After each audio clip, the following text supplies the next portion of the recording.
Welcome back, War Room fans. Here we go. I'm going to start up a series that I plan on releasing a video once a week on, and it's called War College is what we're going to call it. And on the War College videos, we're going to be talking about the subtle nature of how this game works. And I think it's one of the big things that people really like about War Room is that the first time you play it, you know, you get your feet wet, you understand how the game works, you get you get all the rules down, and so you understand how to play it. But, you know, after that first game, you start realizing there's a lot of subtle things that, you know, you don't find out until you actually start playing. The rules are very simple for a war game. But the rules are simple, but the complexity is behind those rules and how it all works, okay? And I think that's one of the things guys really like about it. So I'm gonna start off this whole series on the most important aspect of War Room. This is actually the foundation of at least 8 or 9 concepts in the game. And you have to wrap your head around this, and you always have to be very aware of this concept while you're playing the game. And that is this whole turn order track, okay? And how it affects a lot of things in this game. At the beginning, when you first start playing, you know, you're just like, well, I don't really care where I go, and it's because you just don't have an understanding of it. The experienced players understand how this dramatically affects the game. And right off the bat, how it affects the game is remember, turn order is not determined until after you write your orders. So right there is a big concept in the game that when you're talking to your allied play, you know, your fellow players, whether it's allies or Axis, and you guys are coming up with the plan for that turn, that the bidding for oil and trying to dictate the turn order is a big aspect of writing those orders. An example of that would be, let's say you're playing Russia, and obviously Germany's coming after you. You know, you always want to, because you're only competing with these 2 countries in essence. The rest of these countries' turn order doesn't matter. But for these guys, who goes first, who goes second in this example really affects your order writing. So if you're playing the Russian player, you know Germany's coming after you, you ideally want to move behind Germany. That way you can see what they're doing and react through your order writing. But let's just say you're Germany and you got a plan. Sometimes, you know, you're better going first or behind them. And I think instead of going over when do you want to bid to go first and when do you want to bid to go last, I'm just going to cut to the chase on it. I'm going to go through the scenarios for first, bidding for last at the, you know, once I get done with this, because this is kind of letting the cat out of the bag here on the biggest concept in War Room. And this dynamic happens in games when you have variable turn order like we do in War Room. And it's not just variable as in we just jumble these up and put them down, because you have no control over that. I'm talking about a system where you can use a game mechanic, and in War Room that's called bidding for oil, where you can use your oil to influence where you go on this track. Now, the biggest thing about the turn order, and you really have to wrap your head around this and understand this, because this is how experienced players kind of take advantage of new players. And that is, it doesn't matter what turn it is, although turn one is a unique turn because everything's getting set up. But after turn 1, this concept is huge. So, we're gonna say Germany here has done, I'm gonna take it, you guys have watched Cobra Kai. So they've moved all their troops, you know, up here onto the Russian front. They're getting set for their second turn invasion, okay? So Germany, let's just say, Germany is the only nation who bids for oil, and it doesn't really matter. They elect on that second turn to go last. Now, what they've done, and we'll just say the turn order comes out like that. It doesn't really matter where the rest of the guys show up, and that's because Germany's only concerned about Russia, because they've written all their orders to go after Russia, basically. So as long as Germany's behind them, they're fine.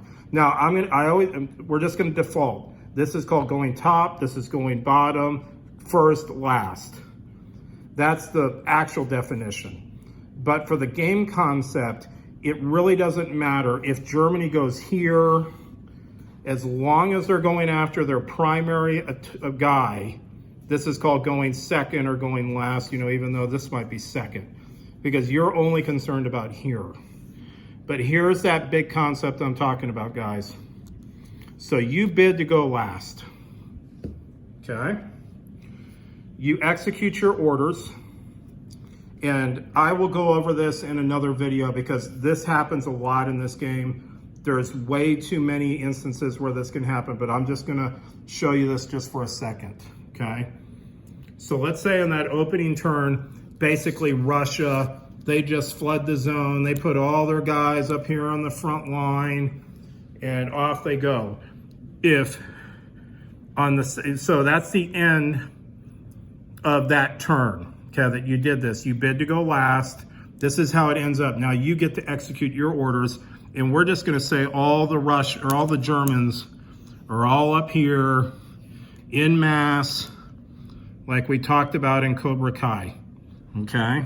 So we're gonna say in this scenario, this is turn 2, okay?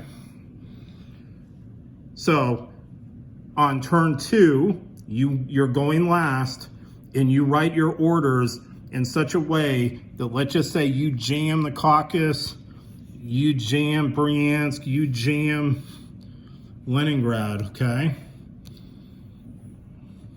What you have effectively done now is you have tied down their entire front, okay?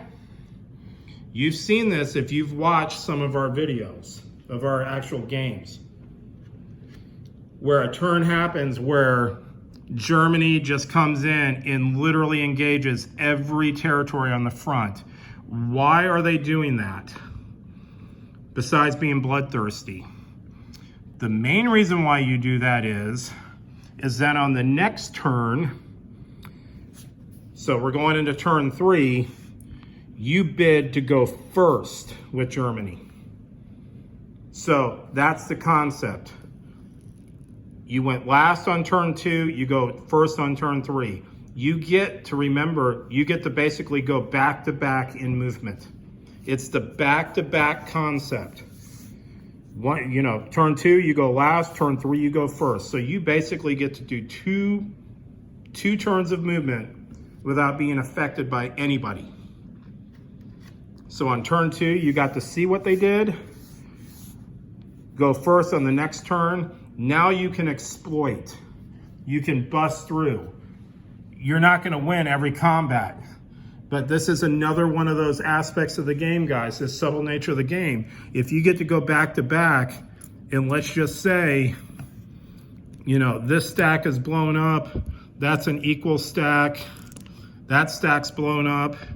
Well, Germany now on the next turn has a 4-unit advantage over Russia.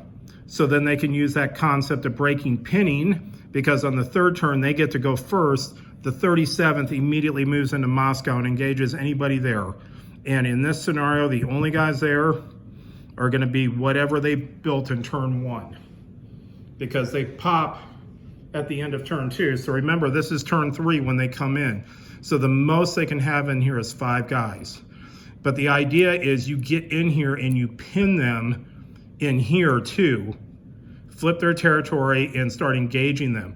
You never know, you might have won a little bit down here. You know, you have a numerical advantage. You can start moving up into the Volga. You can break pinning, come up into Bryansk. You can break pinning, go down into Iran. So how all that stuff gets executed is I go last, I write my orders, very aggressive orders, with the idea to pin the other guy down, so then on the following turn, I can write orders staying very aggressive, but now I can break pinning and start advancing deeper into their territories, getting behind their lines, cutting them off, causing anarchy with their production, okay? That's where this go last, go first, go last, go first concept is. And it's some people, I think, would say it's kind of game breaking because they just don't like this idea that, remember, this is all predicated on oil. And so you can have concepts that, like you've heard some of my strategy videos where I talk at playing the oil game. Well, let's say on just a given turn, you bid 1 oil, and for some reason it comes up and you get to go last on a 1 oil bid, and you put the other guy in a position where he kind of sees it coming, what you're setting up. So then on production, you see this is where it's cascading into other aspects of the game. The oil affects the production. If you're setting up a big move, like to break pinning and like take London, take Moscow, take Tokyo, you don't spend your oil on this turn, you save it. So in Germany's case, they have 6 oil. So then when it comes around to the next turn, you save 6, you got 6, so you bid 12 to go up here. And it's happened a few times in our game where the jig is up and the other side realizes it's coming, and everybody starts scrambling, calculating how much oil is going to be needed next turn. And we've had games where, like, America bids 15 oil to beat Japan because they bid 14. And then America ends up coming in front of Japan and taking Japan from them. There's a lot of examples, and I'm going to do a different video about that. This video is just to kind of go over this and show you these concepts. And this go last, go first concept on turn order, because you can, if you're thinking far enough ahead with your order writing and your planning, you can pull this off real easy against inexperienced players, okay? And it is devastating if you go last and then go first. But specifically, it's a game plan. You're writing your orders specifically to pull that off. And you can really take advantage of people if they don't see what's happening or what's coming up, okay? So, now that I let the cat out of the bag on the most important concept of the turn order, let's just talk about scenarios. When do you bid to go first? The only time you ever bid to go first, well, this is not hard and dry, guys. This is just general principles. You bid to go first if you're in a position where you can break pinning on someone and cause them a lot of problems and take vital territory, or stop them from doing something by moving before them and kind of like interrupting them so they can't execute your plan or their plan. That's why you want to go first. Why do you want to go last? You always default to, I want to go as far down this track as I can, because going last not only opens up the opportunity to do the back-to-back move, but going last also allows you to see what everybody does. So everybody's executed their movements. You can now analyze the board. You can cancel orders if you want to, It makes it easier to cancel because you see what's happening.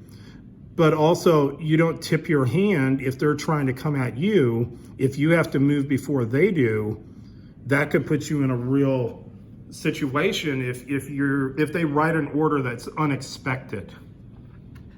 So going last gives you the ability to be more analytical about what's going on. Everybody goes, well, they're hidden orders and it's hidden turn order and all that. That's true. But in the moment of the game, when all orders have been revealed, going last will at least give you, for that one turn, that one moment, an ability to kind of analytically look at what's going on and decide, you know, on your order card, what are good orders, what are bad orders, and so you don't fall into a trap, okay? There is the third kind of idea on turn order is there's certain points in the game where some countries, they're kind of like, I don't really care where I go, or go meaning on the turn order, because I'm not affecting anybody, they're not affecting me. Like Italy is a really good example of that. Italy is just kind of there. And unless you got something very specific set up for Italy, they don't care where they fall on this turn order. Obviously, China can never affect this turn order because they can never bid oil. But that is turn by turn. Each game is different. So the I don't care where I go is kind of predicated on each person's specific game and what turn we're at, what's going on the board. And we can't cover that. But those are the basic three things. You're either attempting to go first, attempting to go last, or I don't care. So you need to be aware of this. And it really covers a lot of the subtle things in the game. Like this affects production. It doesn't affect production in the sense of when do we put our guys on the map. It affects it in the sense that you have to think the next turn, do I use all my oil or do I need to start saving oil? It affects it on trading for oil, which I did a video really early in the video series I've been doing, where the concept is like America can always spend 5 OSR and trade for 2 oil. Then what that means is every turn they bid 2 oil. So they basically spend 5 OSR for a 2 oil bid. So that means the Axis always have to spend at least 3 oil to outbid them. Britain can do the same thing if they're in the right position. They normally don't have enough power though to do that. But the United States can always trade for 2 oil, use their, their normal allotment of oil on production, and then they get their 2 oil for their next turn bid. Watch that video. I go over even how the Axis can do that. But that's a concept that's about the turn order. Breaking pinning, we talked about that. Writing orders is all about being aware of the turn order, what's going on. So when we start doing more of these war colleges, where I start getting into the pinning concepts, writing order concepts, trading for resource concepts, it's all with this in mind. It's all tied together. The subtle nature of this game, all these concepts start coming together, behind the scenes of the rules once you get this turn order stuff down. When is it appropriate to spend a lot of oil to bid? When is it fine to not bid any oil? There's also an aspect of poker involved here. You kind of have to, especially if you play with the same guys over and over again, you're going to get to kind of notice their tendencies. Use that against them when it comes to the turn order. Like in our group, Coach, he hates bidding for oil. He hates bidding oil because he likes to produce units. So whenever I'd play Coach, and let's say he's playing Russia, with Germany, all I have to do is bid one oil each turn, and I will always be able to dictate where I'm going against Russia, first or last against Russia. That's a weakness of that type of player who consistently never bids oil. He just wants to save it just so he can produce more shiny ships and planes and all that kind of stuff. But the person he's going after is just shellacking him on the turn order and gaining the advantage of being able to manipulate your orders based on your turn order, okay? And manipulate your orders basically means is if you have a really good idea of your main opponent and you kind of know what he's gonna do because of past tendencies, well then you have the ability to bid oil to either go in front of him or go behind him, and you're pretty confident it's gonna happen, so you write your orders with that in mind. That's a big part of the game, as I introduced, at the very beginning of this video. We're writing our orders in the blind, and it's in the blind because we don't know where we're going on the turn order. That's why it's in the blind. Obviously, we have simultaneous movement, but simultaneous movement is even affected by the turn order. So you can see, guys, all these concepts, all the little subtle nature of the game seems to be completely influenced by this turn order. So you kind of have to start thinking about it. And maybe for some guys, that's why they might not like War Room, because once you play it once or twice and, win or lose or draw the game, you start realizing there is a lot of subtle aspects to the game. There's a lot of brain power that you're expending thinking about writing your orders. What is he doing? You're talking to your allies. You're trying to come up with plans. There is a lot that goes into this game from the planning aspect, and it can get mentally draining, actually. I found War Room is probably the most mentally draining game I've played, because if you just start flying off the seat of your pants and like, well, I just don't care anymore where I go on this turn order, I'm writing my orders and not even thinking about anything but what I'm just thinking about at the moment, you're gonna have a hard time with this game. You're gonna have to keep thinking about the next turn, the current turn, analyzing the map, and that all comes down to this. So we're gonna be doing this every week. I'm gonna upload a new video just called War College. We're gonna talk about different aspects of this. I've got already 10 kind of scripted up and ready to go, meaning what we're gonna be talking about, because these are the important concepts to become a better player at War Room. And it doesn't matter what nation you play. This rules all. This is the heart of the game. Okay? So I'm gonna leave it at that.